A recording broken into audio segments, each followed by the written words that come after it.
We want to do things other than just the run-of-the-mill landscaping, etc.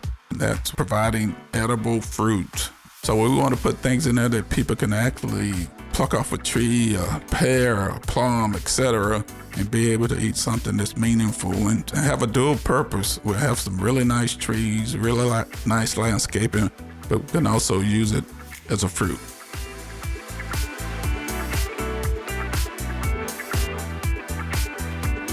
Welcome to the City Manager Minute, the official podcast for the City of Beaumont. Again, I am joined with our City Manager, Mr. Kenneth Williams. How are you doing? Doing great, Paige. How are you? I'm doing pretty well. Today, we're going to get down to the nitty-gritty and really highlight some of the things that the city is doing around the community, beautification initiatives being taken by our Parks Department and our Recreation Department, and why first impressions really do matter. So, Mr. Williams, it's been a year since the Parks and Recreation split. How's that been going? It's been great. You mentioned nitty-gritty. It sounds like serious stuff. But the Parks and Recreation split has been going really well.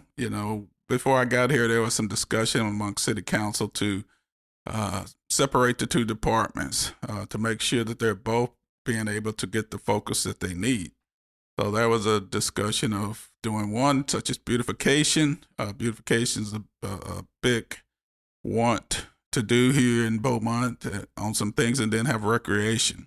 Of course, recreation is getting a lot of attention too, where the city and City Council wants to do more recreational programming. So we're getting best of both worlds with doing that, with the beautification, making sure our city's pretty neat and clean, and then having recreational programs for our kids to participate. Very cool. Can you give our listeners a little rundown of what each department handles? What does Parks and Green Space do? What does Recreation do? And how does all of this affect the Parks capital budget? Well, Parks and Green Space, they do the beautification side of it. They have a lot of things that they do, but it's not only beautification, but they also do landscaping. They do mowing. They're the outfit that takes care of the right-of-ways. Right away along I-10, along I-69, going through town and doing that. But then they mow our parks. Likewise, they take care of our baseball fields. They're the ones that do that work. So they do a multitude of things, mostly with infrastructure. One way to look at it, parks and green space, they take care of our growth and infrastructure to do with our parks, and recreation does things with the programming. Very cool. So when we talk about the $1.4 million parks budget for 2023, that does include some recreation. Well, it mostly includes infrastructure, but that infrastructure is for both. Okay, that's a good point. Before I got here, City Council identified some projects, some things they wanted to see with the Parks Department. The Parks Department had not received enough funding in their minds to do some things they wanted to do. So $1.4 million was allocated for that those infrastructure programs.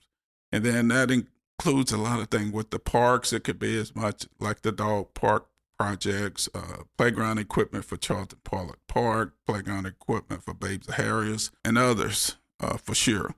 Now, as far as recreation goes, it also provides dollars for like Sterling Pruitt, where we conduct our recreational programs. It also provides maintenance dollars for our tennis complex, which recreation oversees. So it provides money for both. And we did just publish a Parks capital budget dashboard, and we will link that below so all of our listeners can go view status, progress updates, and all that good stuff. One of the major aspects the city is focusing on, like you said, is beautification. And this includes everything from landscaping to adding lights to public areas and downtown, new community playgrounds, the whole lot. Tell me more. Yeah, I touched on it a little bit, but of course this includes other things such as litter removal along our streets and right-of-ways, and then community cleanups. We have a community cleanup coming up within the next few weeks. Which we're going to partner with the BISD, the school district, as a partnership. We had that partnership with them last year.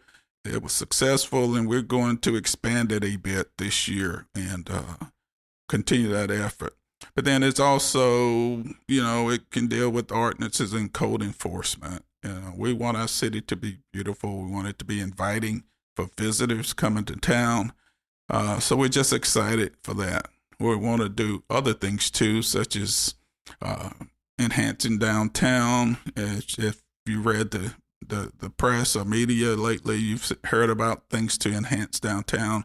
And with this year's budget, we put in more dollars for lighting, where we can light up the downtown area and make it inviting to where people want to go and visit and play. Very cool. So really, all of these beautification projects benefit citizens and visitors. Oh, absolutely. It provides an excellent quality of life. It's a quality of life for our citizens, people who live and vacate and live in Beaumont, but also our visitors. We want to put our best foot forward when they come to Beaumont, to where they will have a positive opinion of our city when they come here and see the beautification projects, when they see the meetings are bright and with flowers, et cetera, and plants going on. Then it just adds to the health and well-being of our community. Quality of life is one of those things that people like. Is there really such a thing? Let me tell you, there is. Quality of life is something that's key to all communities in our country, in the United States today. When companies look to relocate, when people look to relocate, they want to look at what the quality of life is in your community. They want to look at what the quality of your schools. So it's incumbent upon us to make sure we have an excellent quality of life here. So what you're saying is first impressions really do matter. Oh, absolutely. Absolutely. When people come, and we often hear back from them when they come to visit, before a company actually comes here, they send us questions about our community. What are you doing? What's your plans for the future? So we want to be responsive to that. One thing we're excited about funding is a Parks, Recreation, and Trails Master Plan. Can you tell me about that? Oh, yes. It's exciting. It's one of those things that doesn't seem like it's a big deal, but it really is. And what Parks Master Plan, it just plans for your parks for the future. It lays out a 10 to 15-year plan of the things that you want to see or the type of parks you want to have. What do you want recreation want to look like? What do you want your parks facilities to look like out there? And it not only identifies those projects, it will help to identify funding for those projects and what they will look like. But it's a process where you get community input. We will talk with people in the communities because they know what's best and what they want in their communities. We, as city officials, we often think that we know what's best, but it's great to get the feedback of the public to make sure we're providing what they need and what they want to see in their communities. Very cool. Speaking of beautification, let's talk about the 4 playgrounds we are currently working on and the dog park at Rogers Park. Well, the dog park at Rogers Park is something that's been talked about for years, many years, and now we're to the point that it's actually going to happen. Part of that $1.4 million is allocated for the dog park. We've recently started construction on it. We're doing it mostly with city employees and city workforce. So we were able to get some things started pretty quickly on that after it was approved by City Council in that $1.4 million. Now we have other parks, Central Park, we have the major, I call it playground equipment or feature there that we're going to replace. It's the most expensive thing we're going to do out of the $1.4 million and replacing that. Charlton Paulin is getting new playground equipment over there. So it's on order. People are questioning why hasn't that started. It's more of our supply chain issue that's going on in our country right now, receiving equipment. So it's just taking longer to receive the equipment for those parks, for the playground equipment that we're going to use. So that's going to be important. But also we're looking at Babes Harriers Park. We're putting equipment over in Babes Harriers. We have a large population that goes there, play soccer, et cetera, and they have kids there that they're watching, and this playground equipment will give them something to do. And then we have one other park on the north end that we're putting equipment in. Very cool. So, I mean, even though we're seeing things being done at the dog park, that doesn't necessarily mean it's the first priority. No, absolutely not.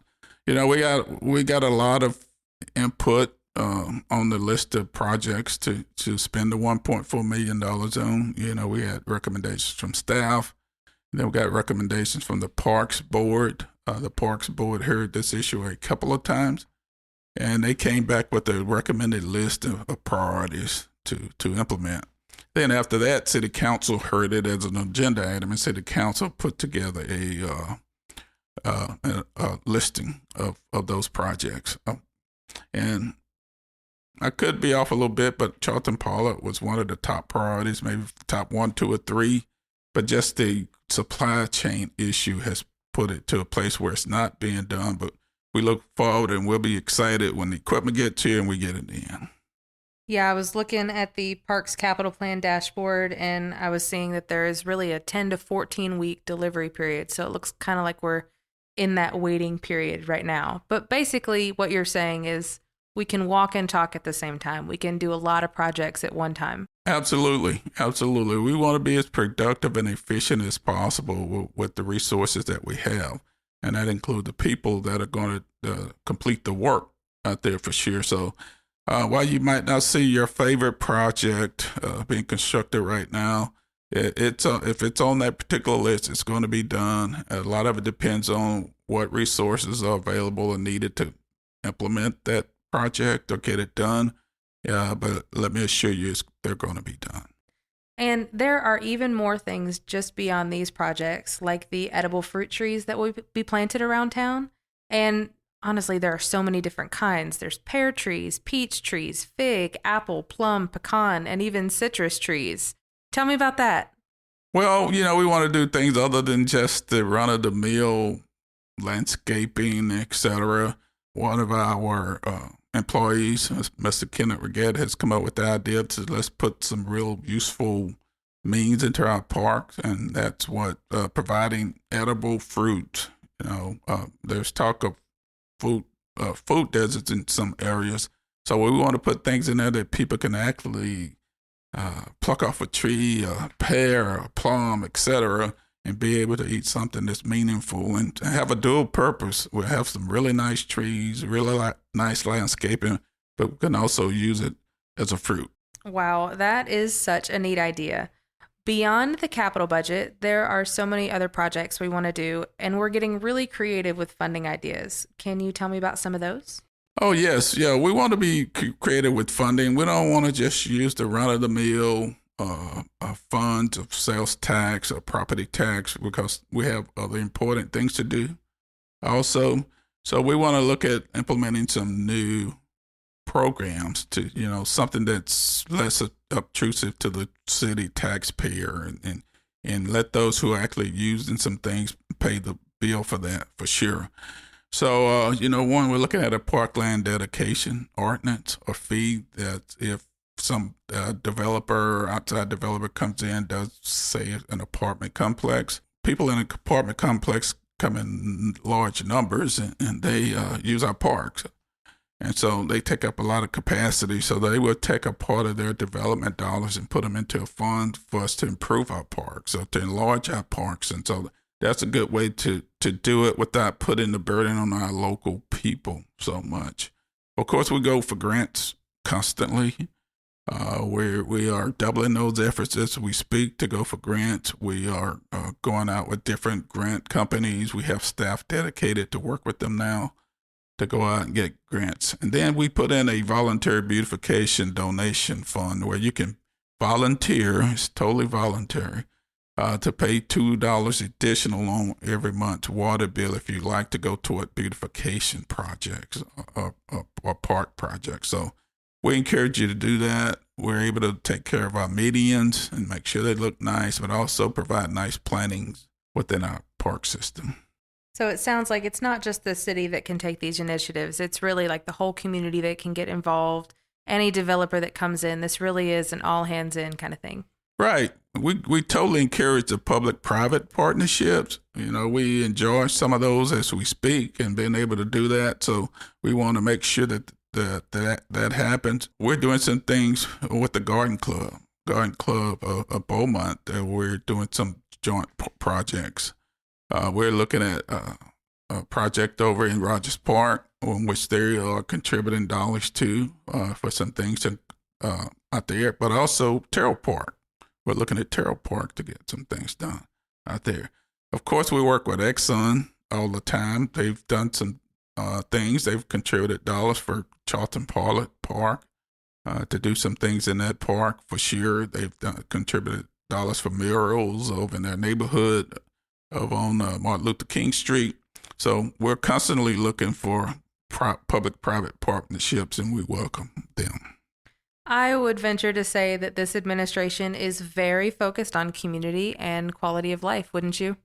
Oh, absolutely. Absolutely. Our city council, it's a priority for them. We did our strategic plan this year, and one of the things that they identified in their strategic plan was to have an excellent quality of life here in Beaumont. It's one of the things that was repetitive. We heard repetitively in having those discussions. And so we are just implementing some things that they would like to see for sure. So it goes back to that quality of life, excellent quality of life. It's something that while you can't just touch it, but it's something you can actually feel and you can see at some point. So we're excited about that, and we're going to work toward that goal. So here's a question for you. Do you have any wish list beautification projects? Well, I don't have a wish list personally. My goal is to execute what city council wants and what the citizens of Beaumont want to see, what staff wants to see. So whatever the people of Beaumont want is my wish list. It's just part of my job is to find out what that is. And once we identify that, we need to implement it. City council needs to support it. They hear from citizens just as much or more than we do. I do as a city manager, and so they bring that message back to us.